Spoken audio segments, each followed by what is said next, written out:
മാധ്യമം പോഡ്കാസ്റ്റ്. മാധ്യമം editorial 2026 May 22 വെള്ളി. സോഷ്യൽ മീഡിയ ആക്ടിവിസത്തിലൂടെ ലോകമെമ്പാടുമുള്ള യുവജനങ്ങളെ ആകർഷിച്ചുകൊണ്ടിരിക്കുന്ന പൈറേറ്റ് പാർട്ടികൾ നമ്മുടെ രാജ്യത്തും രംഗപ്രവേശനം ചെയ്യുന്നതിൻ്റെ ലക്ഷണങ്ങളാണ് പ്രകടമാകുന്നത് എന്ന് ചൂണ്ടിക്കാണിക്കുന്നതാണ് ഇന്നത്തെ എഡിറ്റോറിയൽ. പാറ്റക്കലാപം പകരുന്ന പാഠങ്ങൾ. രാജ്യത്ത് ഒരു പാറ്റക്കലാപത്തിന് അരങ്ങൊരുങ്ങുകയാണോ? കോക്രോച്ച് ജനതാ പാർട്ടി അഥവാ CJP എന്ന ഓൺലൈൻ മീം സറ്റയർ രാഷ്ട്രീയ കൂട്ടായ്മ വളരെ പെട്ടെന്നാണ് രാജ്യത്തെ സമൂഹ മാധ്യമങ്ങളിലും യുവജനങ്ങൾക്കിടയിലും താൽപ്പര്യപൂർവ്വം ചർച്ച ചെയ്യപ്പെടുന്ന ട്രെൻഡുകളിലൊന്നായി മാറിയത്. ഇൻസ്റ്റഗ്രാമിൽ ഇവരെ ഫോളോ ചെയ്യുന്നവരുടെ എണ്ണം വെറും 4-5 ദിവസങ്ങൾക്കകം തന്നെ ഭരണകക്ഷിയായ BJPയെയും മറികടന്ന് 1.61 കോടി പിന്നിട്ടിരിക്കുന്നു. സുപ്രീം കോടതി ചീഫ് ജസ്റ്റിസ് സൂര്യകാന്തിൻ്റെ വിവാദ പരാമർശങ്ങൾക്ക് ശേഷം സൈബർ സ്പേസിൽ തമാശയായി ആരംഭിച്ച ഈ പ്രവണത കൊടുങ്കാറ്റിൻ്റെ വേഗത്തിലാണ് ജെൻസി സംസ്കാരത്തിലൂന്നിയ ഒരു ഡിജിറ്റൽ പ്രസ്ഥാനമായി വളർന്നുകൊണ്ടിരിക്കുന്നത്. രാജ്യത്തെ വിവിധ സംസ്ഥാനങ്ങളിൽ നവമാധ്യമങ്ങളിൽ യൂണിറ്റുകൾ വരെ രൂപപ്പെട്ടു കഴിഞ്ഞുവെന്നാണ് CJP അവകാശപ്പെടുന്നത്. സുപ്രീം കോടതി വിചാരണ വേളയിൽ ചീഫ് ജസ്റ്റിസ് സൂര്യകാന്ത് യുവജനങ്ങളെ തൊഴിലെടുക്കാത്തവർ, അലസന്മാർ, ഇന്റർനെറ്റ് ലോകത്ത് ജീവിക്കുന്ന പാറ്റകൾ, സമൂഹത്തിലെ ഇത്തിക്കണ്ണികൾ എന്ന് വിശേഷിപ്പിച്ചിരുന്നു.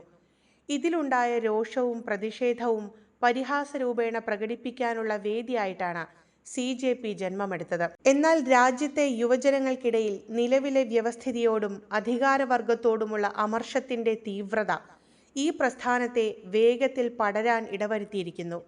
അതുകൊണ്ടുതന്നെ CJP സ്വയം അടയാളപ്പെടുത്തുന്നത് സാധാരണക്കാരായ നിരാശരായ പൗരരെ പ്രതിനിധാനം ചെയ്യുന്ന ഒരു രാഷ്ട്രീയ ആക്ഷേപഹാസ്യ പ്രസ്ഥാനമായിട്ടാണ്. നിലവിലെ രാഷ്ട്രീയ പാർട്ടികളെ പാഴ് എന്നാണ് അവർ വിശേഷിപ്പിക്കുന്നത്. മറ്റൊരു PM കെയേഴ്സ് ഫണ്ട് സ്ഥാപിക്കാനോ നികുതിദായകരുടെ പണത്തിൽ ദാവോസിൽ പോയി അവധിക്കാലം ആഘോഷിക്കാനോ അഴിമതിയെ തന്ത്രപരമായ ചെലവ് എന്ന് പുനർനാമകരണം ചെയ്യാനോ ഞങ്ങൾക്ക് താൽപ്പര്യമില്ല. നമ്മുടെ നികുതിപ്പണം എവിടേക്കാണ് പോകുന്നത് എന്ന് ഉറക്കെ ആവർത്തിച്ച് ചോദിക്കാനാണ് ഞങ്ങൾ വന്നിരിക്കുന്നത് എന്നവർ പ്രഖ്യാപിക്കുന്നു. സ്ത്രീ സംവരണത്തിനു വേണ്ടിയും അദാനി അംബാനിമാരുടെ ഗോദി മീഡിയക്കെതിരെയും ശബ്ദമുയർത്തുന്ന അവർ പൗരരുടെ വോട്ടവകാശം റദ്ദാക്കിയാൽ ഇലക്ഷൻ കമ്മീഷണറെ UAPA ചുമത്തി ജയിലിലടക്കാനുള്ള നിയമനിർമ്മാണം നടത്തും എന്നും അവകാശപ്പെടുന്നു.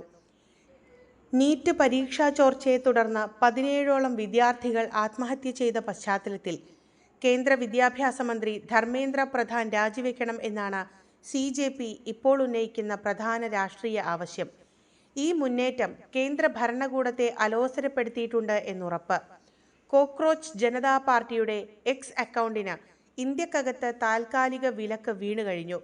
ഇവരുടെ ഇൻസ്റ്റാഗ്രാം പേജ് ഹാക്ക് ചെയ്യാനുള്ള ശ്രമങ്ങളും തകൃതിയായി നടക്കുന്നുണ്ട് എന്ന് സംഘാടകർ ആരോപിക്കുന്നു.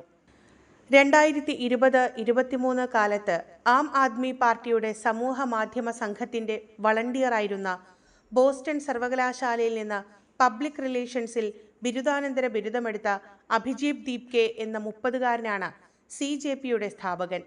രാജ്യത്തെ വ്യവസ്ഥിതി അത്രമേൽ ചീഞ്ഞളിഞ്ഞിരിക്കുകയാണെന്നും ഇനി പാറ്റകൾ പുറത്തു വരണമെന്നും ആഹ്വാനം ചെയ്തുകൊണ്ടാണ് അദ്ദേഹം വെബ്സൈറ്റിങ്ങിന് രൂപം നൽകിയത്. ഞങ്ങളുടെ ദർശനങ്ങളും ആശയങ്ങളും ഇപ്പോഴും വികസിച്ചുകൊണ്ടിരിക്കുകയാണ്. പ്രത്യയശാസ്ത്രപരമായി ഞങ്ങൾ ഒരു മതേതര, സോഷ്യലിസ്റ്റ്, ജനാധിപത്യ, ജാതിവിരുദ്ധ സംഘടനയാണ്. ഗാന്ധി, അംബേദ്കർ, നെഹ്റു എന്നിവരിൽ നിന്നാണ് ഞങ്ങൾ പ്രചോദനം ഉൾക്കൊള്ളുന്നത്, അഭിജീത് നയം വ്യക്തമാക്കുന്നു. ജനസംഖ്യയുടെ 65% വരുന്ന 35 വയസ്സിന് താഴെയുള്ള യുവതയുടെ സ്വപ്നങ്ങളെയും പ്രതീക്ഷകളെയും ഉൾക്കൊള്ളാൻ പരമ്പരാഗത രാഷ്ട്രീയ പ്രസ്ഥാനങ്ങൾക്ക് കഴിയാതെ പോയതിൻ്റെ നിരാശയിൽ നിന്നാണ് ഈ മീം സറ്റയർ രാഷ്ട്രീയത്തിൻ്റെ പിറവി. തൊഴിലില്ലായ്മയുടെയും സാമ്പത്തിക അസ്ഥിരതയുടെയും കാലഹരണപ്പെട്ട വിദ്യാഭ്യാസ രീതികളുടെയും നടുവിൽ ശ്വാസം മുട്ടുന്ന ഒരു വലിയ യുവസമൂഹം ഇവിടെയുണ്ട്. തങ്ങളുടെ സ്വപ്നങ്ങളെയും ആശങ്കകളെയും കേവലം വോട്ട് ബാങ്ക് രാഷ്ട്രീയത്തിന് മാത്രമായി ഇരയാക്കുന്ന വ്യവസ്ഥിതിയോടുള്ള കടുത്ത വിയോജിപ്പും ഭരണകൂട വിരുദ്ധ വികാരവുമാണ് ഈ പുതിയ പ്രസ്ഥാനത്തിൻ്റെ ഊർജം. അധികാരവർഗത്തിൻ്റെ പൊള്ളയായ വാഗ്ദാനങ്ങളെ റീലുകളിലൂടെയും ട്രോളുകളിലൂടെയും മീമുകളിലൂടെയും ഇവർ വിചാരണ ചെയ്യുന്നു. ഭരണകൂട യുക്തികളെ പരിഹാസത്തിൻ്റെ മൂർച്ചയേറിയ ഭാഷ കൊണ്ട് നേരിടുന്ന ഏറെ പ്രഹരശേഷിയുള്ള ഒരു സറ്റയർ തിരുത്താണിത്. തമാശയേക്കാൾ വലിയ രാഷ്ട്രീയ പ്രയോഗമില്ല എന്ന ചൊല്ല് ഈ ചെറുപ്പക്കാർ അന്വർത്ഥമാക്കുകയാണ്.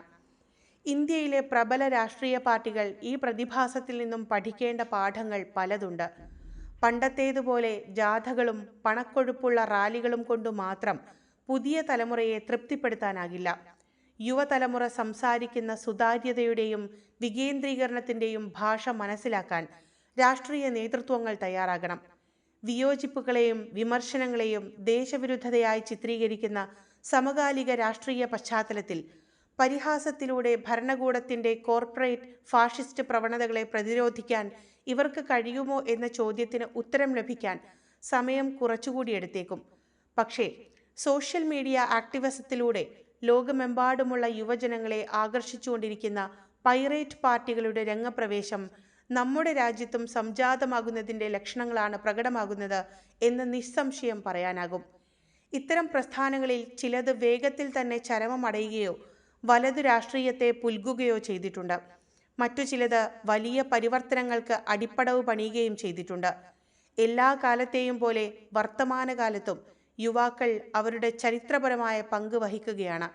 കേരളത്തിലെയും തമിഴ്നാട്ടിലെയും ഭരണമാറ്റങ്ങളിൽ ജെൻസി വോട്ടർമാരുടെ കൃത്യമായ സ്വാധീനമുണ്ട് എന്ന് വ്യക്തമാണ്.